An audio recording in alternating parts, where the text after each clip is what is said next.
With me is the founder of WikiLeaks. He's just published When Google Met WikiLeaks. Julian, thanks for inviting us into the Ecuadorian embassy. How did it come about that you could trust Google executives, one of the most powerful companies on earth, coming to meet you while you were under virtual house arrest? Well, I'm not sure that I trusted them any more than they trusted me, but it was a very interesting meeting between the most senior executive of Google, Eric Schmidt, now the chairman of Google, and myself during the middle of the Arab Spring with a secret meeting, and 3 other people also brought by Google to that meeting. What did you think they were there for? Well, nominally they were there in order to write a book on geopolitics and how the world would unfurl, and to conduct an interview with me. And I thought that probably was most of the reason why they're also maybe to speak to Google staff to try and make them look a bit less conservative and to get supportive of their engineers, and to try and get more strategic vision for how they wanted to deploy Google over the world and what were upcoming developments that I might know about that they might not.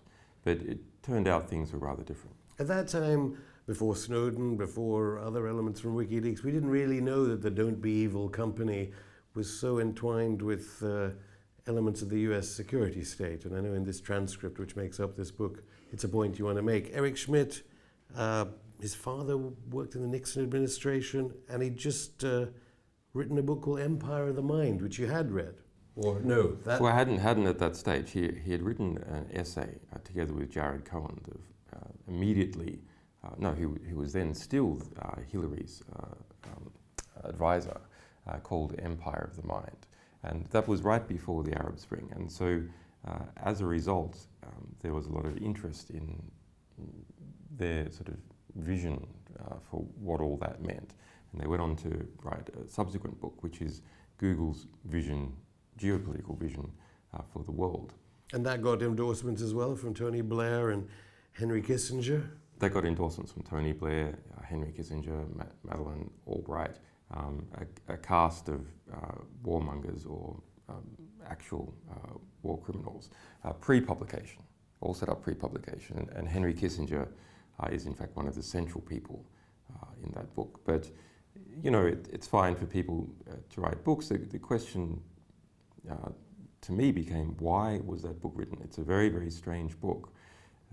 And you actually met Jared Cohen. He was one of the people that came to meet you. And this is a man, and we must say that this interview is being conducted just days after the US Congress has authorized military aid to so-called moderate Islamists in Syria. There are airstrikes in Iraq. Tell me about this Jared Cohen. So Jared Cohen was the previous advisor for Hillary. He jumped from Hillary to work to being the head of Google Ideas. And Google Ideas is an in-house State Department that Google runs. Its functions are essentially the same as the US State Department, to make alliances with various people, to bring together activists and security generals and so on, bring them together under Google ambit, and create various forms of networking, and even in some cases actively intervene with different governments to try and destabilize them. Now, I've read the book and listened to the audio recording. It's quite friendly. But in Empire of the Mind, there are clear sentences in here, things like greater transparency in all things is a dangerous model. Yeah, the position being pushed forward by Google at its most senior executive level to Washington is that it is the state who should determine what is published and what is not published. There should be a state body that oversees whistleblowing organizations, and they have to go through that state body before they can release material. And it's not just Jared Cohen.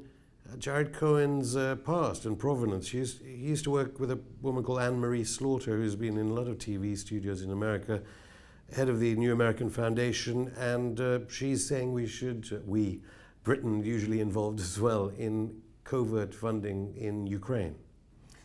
That's right.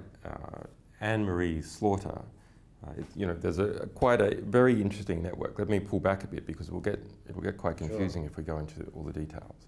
But Google, at that executive level, has a revolving door with the State Department, and it is trying to become America's geopolitical visionary, because it is a company that is enmeshed into the world, into every single country, billions of people using Google services, Google collecting all that information from all those people, their emails, their geographic locations if they use Android-powered phones, and so on. And then the National Security Agency piggybacking on the top of Google and pulling information out of Google.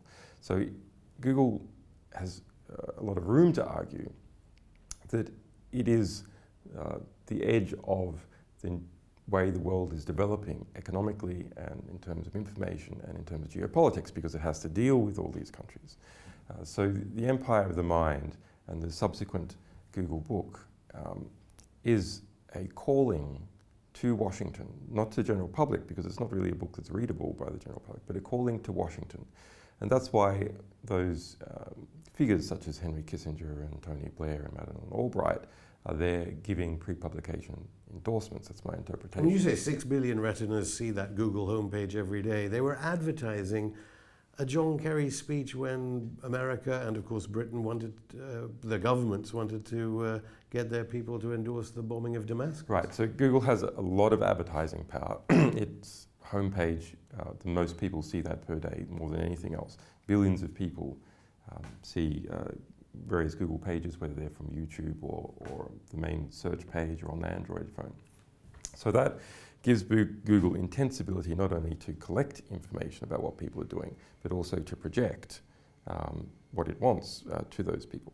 There has been a perception previously that Google, well, people just pay for ads and then Google displays those ads, and it doesn't actively intervene in terms of its ability to influence. That is not true. In fact, during the most intense moment of the debate in US Congress, whether Syria was to be bombed or not bombed, Google on its homepage put up a link in red, highlighted, to point directly to the Kerry speech. Well, I mean, that's one shocking piece of information. You did a couple of mainstream interviews about this book. Google very quick to say, and perhaps uphold their countercultural public relations image and say, at no point do we have this connection, and we certainly don't give all the data you just said to the National Security Agency. The statement is written, it seems, by lawyers, and you have to be careful. They didn't actually say that. What they said is they don't give direct access to their servers to the National Security Agency. But that's not how the prison system works. How the prison system works is Google maintains a server and the FBI is involved at a sort of formal level in maintaining those interception servers, and then the National Security Agency is able to access those. So it's, but in practice, as we've seen, it's well documented in the Snowden documents, the National Security Agency can search most of Google's data for what it wants and does. How do you think Britain fits in with these sorts of policies and how Google works? Are there top-level connections between Google and our government? Well, there's been reportage from the Snowden material that Google's internal network has also been mass intercepted by the National Security Agency. So a number of things are going on here. You have Google as an institution. It is now the second largest company by market capitalization, $400 billion in the US, and it's growing ever faster and penetrating other countries. Even countries like China, which are perceived to be more or less free from Google because they've excluded Google really from the search market there, and they have Baidu.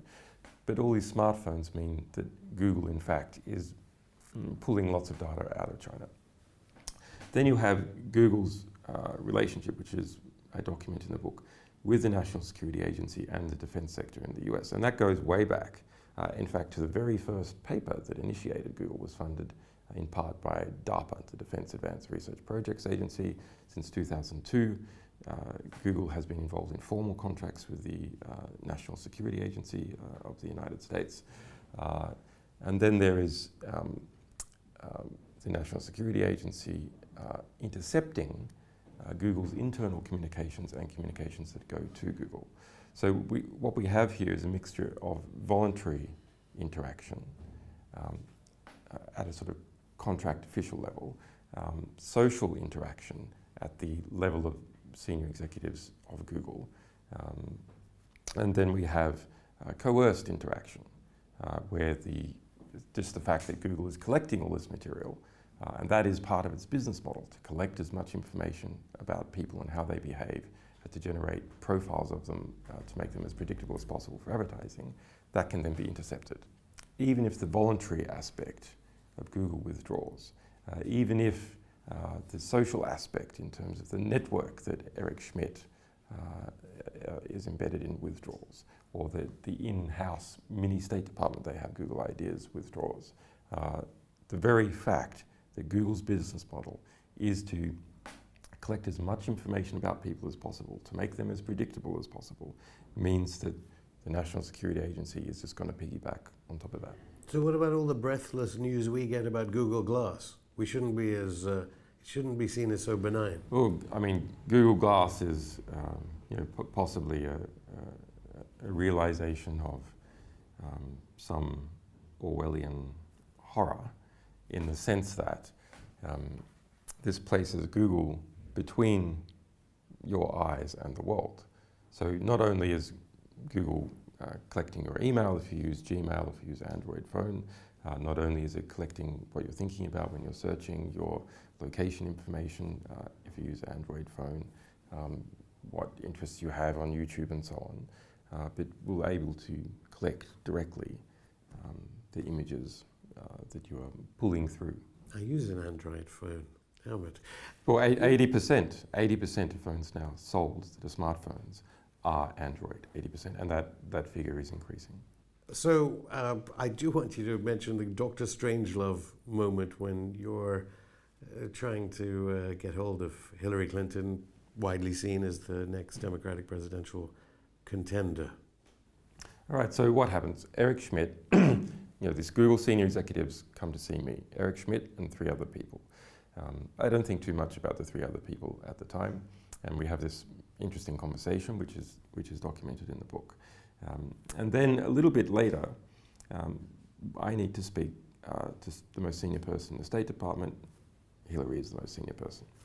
And so we try to arrange that call, and for people who are maybe not familiar with these things, if you get your PA to try and arrange something with someone else's PA in some big departments, actually you can get up pretty high pretty quick. And there was this Dr. Strangelove moment where the State Department is saying, who wants to talk to Hillary? Julian Assange? Come on, is it really Julian Assange? How can we prove that it's Julian? How can you prove it's Julian Assange, et cetera, et cetera? And so we start progressing up the levels, and then we get a statement that there'll be a callback, which is not unsurprising, to check, et cetera. And we do get communications back, but we get them through a back channel. One of my other staff members who had arranged the Schmidt visit, the visit by Google, he got the call. And he got the call.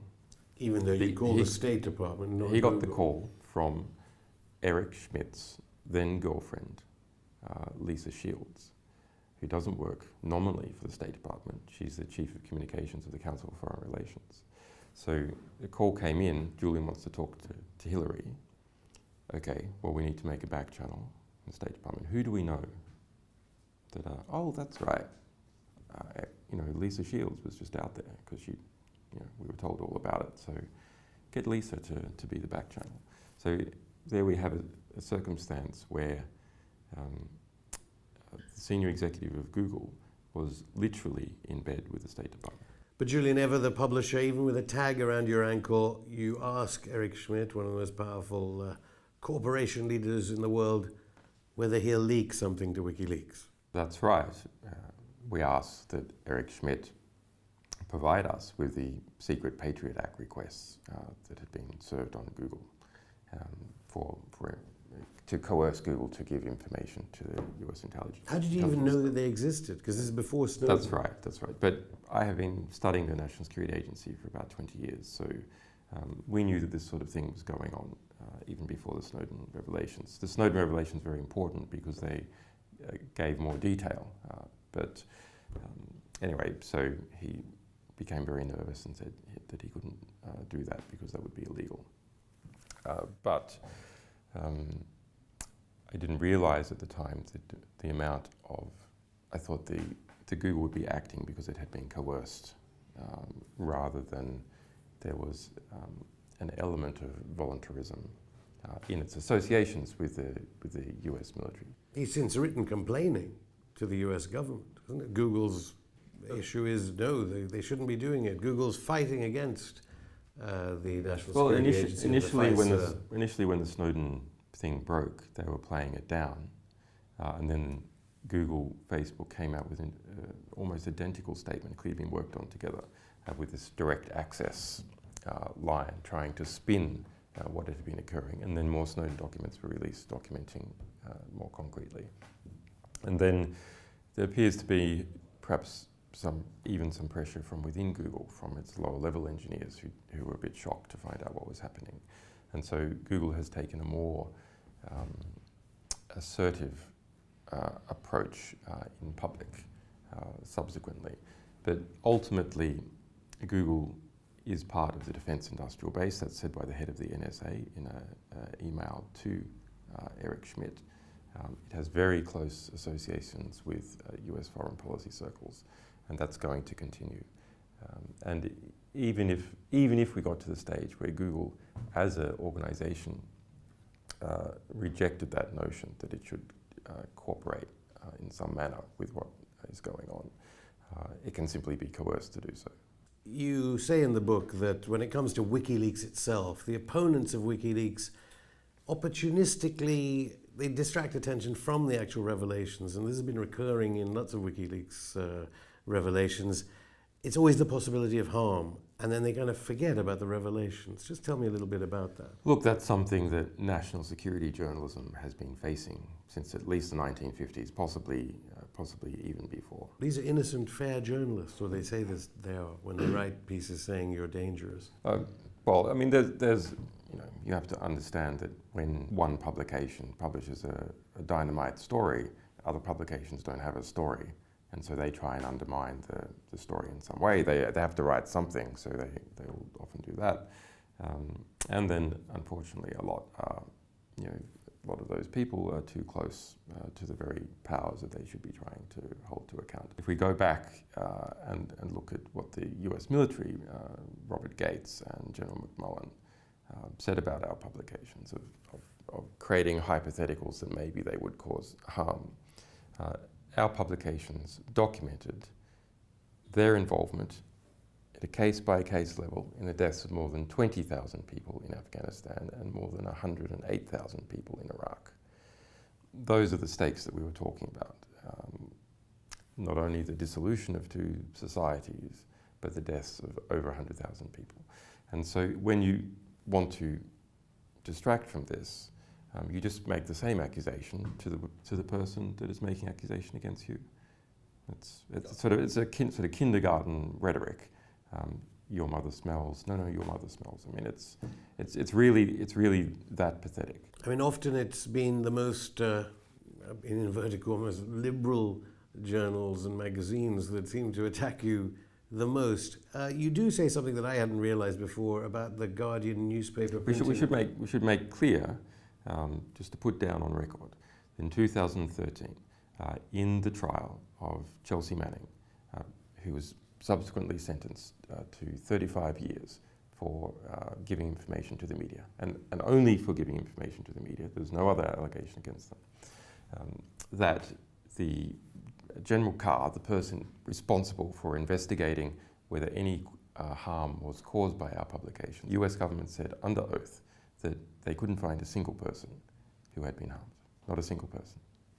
And yet, as I said, liberal publications from time to time, I mean, the big debate seems to be, and they have these think tank debates going, oh, the real debate is, how much should WikiLeaks have released and what isn't and what is. You do say that The Guardian printed a decrypted password to all the cables.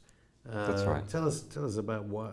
Was it a mistake by The Guardian? I think it was probably a mistake, but it's a mistake that comes in a certain context, which is a context to rush. Basically, The Guardian was very concerned about what it had done and whether it would be aggressively criticised for what it had done in relation to us. So it had broken a contract, all 3 points of our contract, and there was a reputational fight on between us and The Guardian.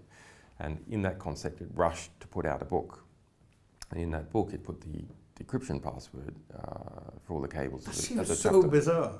Well, it's just completely incompetent and negligent.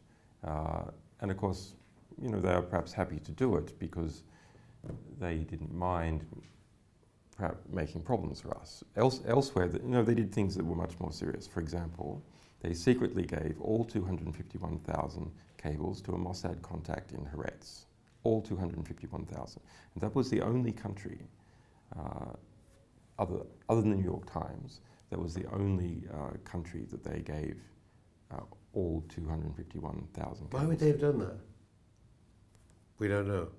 I mean, of course, at this sort of time, when there was this fight on with The Guardian, there was a film that came out, We Steal Secrets. I think people go through. Just tell us a little bit about how that gave a totally false account, really, of who you are, what WikiLeaks was. I mean, there was a documentary funded by Universal, about $2 to $3 million in the US, and it was what is typically done in a sort of liberal sphere, which is you build them up and you knock them down, and so they took that trajectory. But we had seen that the filmmaker probably wasn't a trustworthy person, so we didn't want to be engaged in it, so we didn't give them any interviews, and that it's not very interesting. But they then went and became close to The Guardian. So in relation to that dispute about The Guardian's incompetence in putting the password in its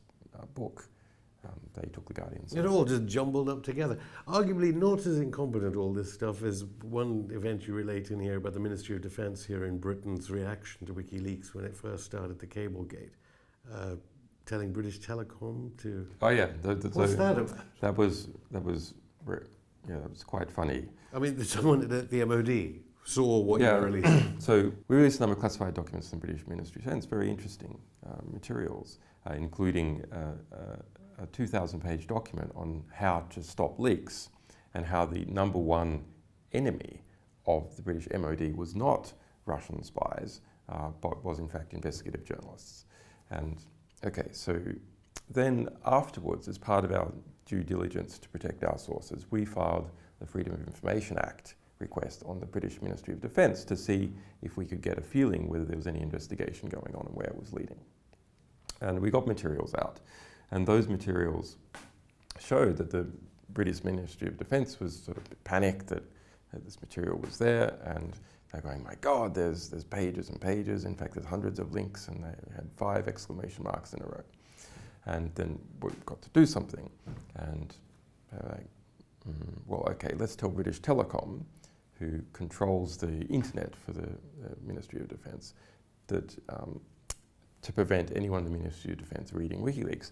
So the counterintelligence guys there neatly solved their problem, and their problem was that their bosses could read WikiLeaks and see Ministry of Defence material there. So they just censored WikiLeaks from their bosses, and as a result, the Ministry, it was great because we were still publishing material from the Ministry of Defence, but the heads of the Ministry of Defence couldn't see it. So ultimate organisational systems design disaster. Of course, it does get very serious. I mean, it's almost an aside here in this book. I'm not even sure whether we can mention the intelligence security company, which you discovered was tendering for millions of dollars a month to target people associated with you and WikiLeaks. That's HB Gary. Yeah, I'm not sure. We'll probably bleep that out. But well, I think the company's wound up now because I think it's gone now, that company, as a result. The CEO resigned and so on. But there's seriously tenders of this kind going against publications that are whistleblowing. Tenders in that case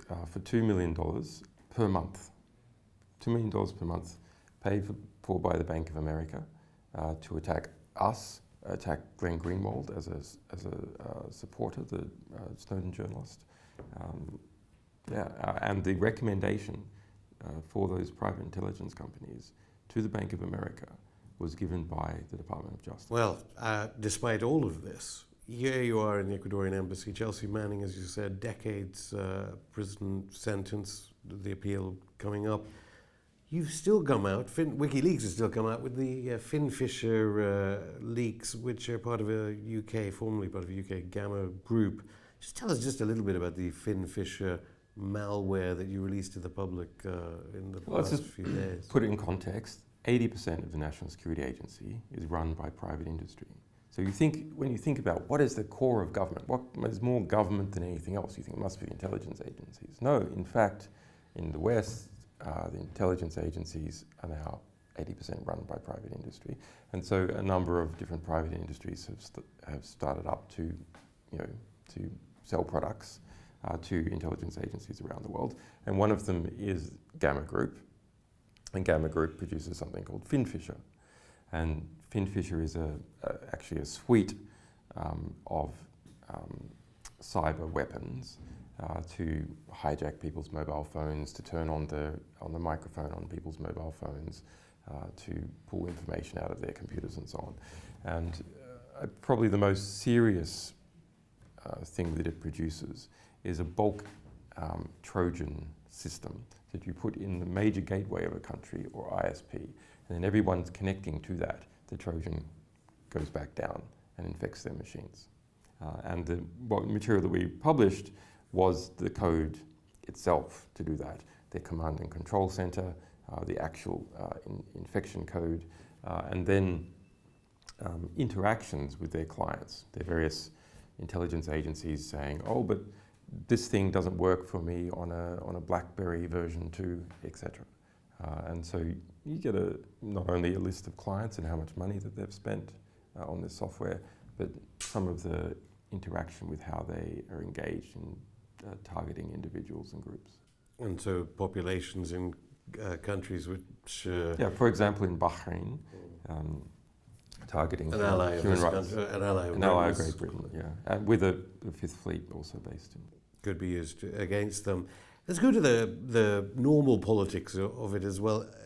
You mentioned in the book at one point that there were once authentic actors like unions and churches, and how it's all been hijacked in a sense. You were depicted as free market statism. Yes. In this larger battle, how can what WikiLeaks does contribute in this battle? Battle of globalization, really. You mentioned politics versus wealth transfer.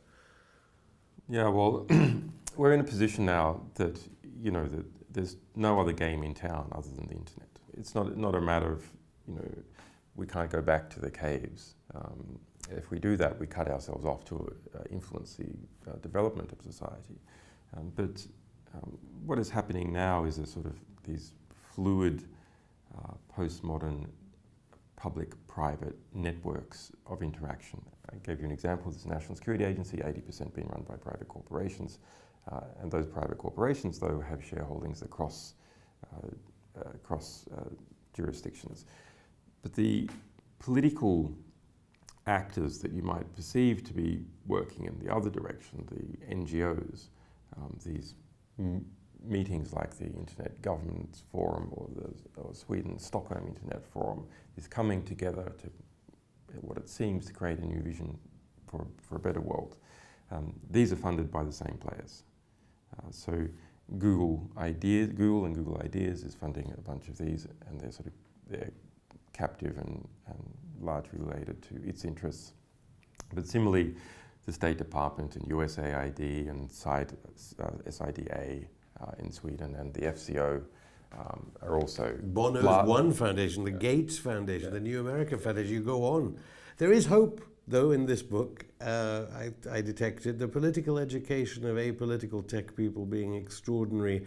And as you said, I think before, that even at the height of the propaganda against WikiLeaks, 40% of the US population, with 900,000 people in America having security clearance. We have an update on that statistic now. the ACLU, in fact, ran a survey, so that we have majority support, even in the United States, for people under the age of 40. Majority support. So despite the media propaganda, there's still majority support. So people can feel when the media is trying to push them. It's still media propaganda. Still maybe not in Scotland. Well, but I mean, look, in Scotland there was 45% support of independence. That was up 15% compared to compared to a year ago when the campaign started. So, okay, they pulled out all stops. You saw the Swedish Foreign Minister trying to intervene in that campaign against Scottish independence, and both Clintons came out against it, and Barack Obama came out against it. The Australian Prime Minister. I mean, Australia, this is a nation that got independence from the United Kingdom 100 years ago, and it's going there trying to deny the Scots. First to want to bomb Iraq again too, I think. But this security clearance issue, I suppose the most terrifying statistic in your book as regards the authorities. Are you implying, therefore, that with hundreds of thousands of people who have the kind of security clearance that Edward Snowden has? There are now 6 million people in the United States with security clearances. 6 million. That is more than the population of Norway or New Zealand or Scotland. That is, in effect, a state within a state. Why is it a state within a state? Because people who have security clearances have extra laws that they're meant to obey, and their flow of information about how the state works, what rules and regulations and so on that exist within that state is kept within that state because they're classified. That's an extremely alarming phenomenon. But all it takes is one of them to write to you. If we go back to 2010, so just back to 2000, there was 2.5 million. So there's been more than a doubling of the size of the national security state within the US in just 4 or 5 years. But as a publisher, it's good news for you. It's good news for us in the sense that, yeah, the more people, I mean, if you think about it, 6 million people having security clearances, more than 1.5 million having top secret security clearance. Must doubt, just one of them must doubt about US foreign policy at the moment. Exactly. Julian Assange, thank you. You're welcome, Afshan.